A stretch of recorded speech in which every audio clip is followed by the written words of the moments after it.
I'm Louise Kyme, and I'm a brand and design consultant working in the charity sector, and I'm here today to be a judge for the Brand Impact Awards.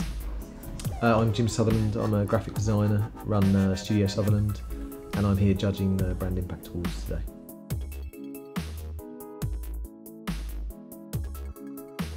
So I think humour, wit, charm, personality is essentially what every brand is trying to achieve, just to get a reaction and get a response. It's a big old world out there, and everybody's competing for the same space.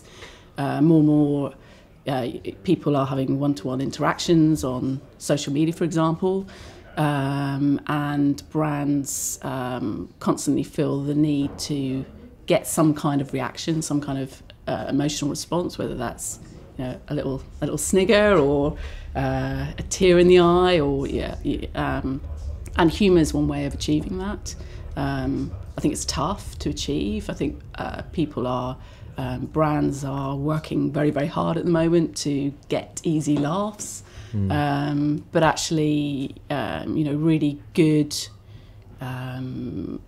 really clever interactions is stuff that takes time, and thought and intelligence behind. And don't know how you feel about that, Jim, but yeah, I think it's about your definition of wit, because I don't think it's about humour and making people laugh necessarily. I think it is about intelligence and engaging people. There's so much bland wallpaper, corporate wallpaper out there. I think the idea of using wit is just a way of engaging people, isn't it, and have a bit of humanity. The trouble is, when it goes wrong, it just feels like it's massively condescending and it isn't very funny. But I think there's a danger of feeling that it's supposed to be getting laughs, and I don't think it's about getting laughs. I think it's actually just engaging people. So they actually sit up and take notice of it. But I think that's about intelligence and wit more than humour and jokes, personally. And there's lots of examples of ones where people, brands just get it wrong, isn't it? And you just feel like somebody's written a really bad joke and you're supposed to laugh at it over and over again, So. But also, I think brands trying to achieve that 24/7, it's almost it's the equivalent of, I don't know, going on a bad date and someone trying really hard to be funny all the time. Constantly. I think that's exactly right. It's choosing your moments, isn't it, rather than just banging people over the head all the time. I think is the case. And I think it's like a personality meeting a person, isn't it? As you say, if you have somebody that just constantly tells you jokes, unless they're a clown, it's not very appropriate, is it? I don't think so.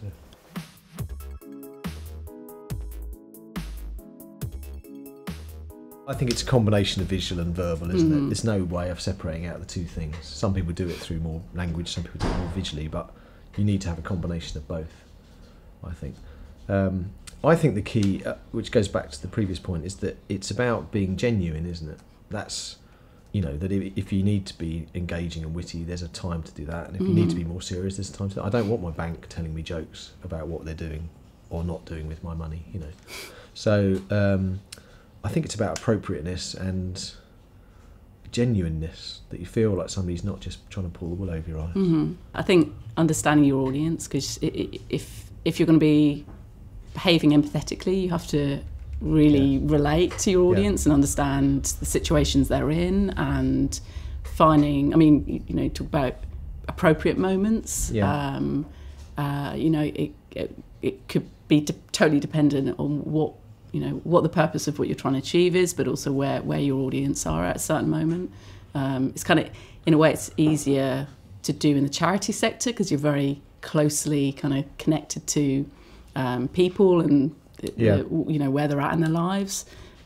But I think for any brand to have empathy, you have to be able to feel where people are and be able to relate and respond to that.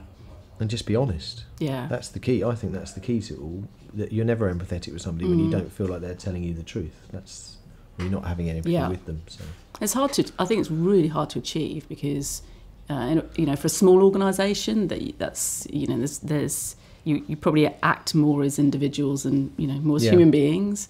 And some of these big corporate beasts, you have to have systems and structures in place to manage how these things are done. And the risk is that you lose that human touch because you just become so absorbed in part of a sort of corporate machine, which comes back to the corporate wallpaper, which is why a lot of design is just really bland, because it's not doing any of those things. And sometimes it takes the bravery of one individual to just have a vision and cut through all that, and I think it's the hardest thing to achieve in a really big organisation.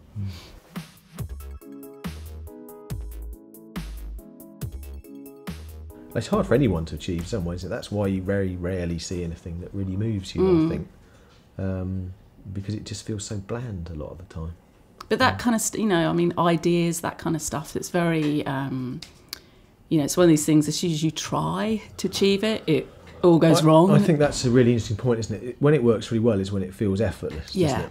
And when it just looks like it's trying too hard, it's just trying to have too many bits of tone of voice, like bits of packaging that just talk to you constantly. So, that's where people get a bit tired of it, I think. So, because I always remember way back when working with you, the one thing you always used to push back on us was never budget. It was time. And I think that's really interesting, because actually to have these little magical ideas moments or the effort stuff, you need to not be trying. And I think that's a really interesting point, that actually doing effortless work takes a lot of work. Yeah.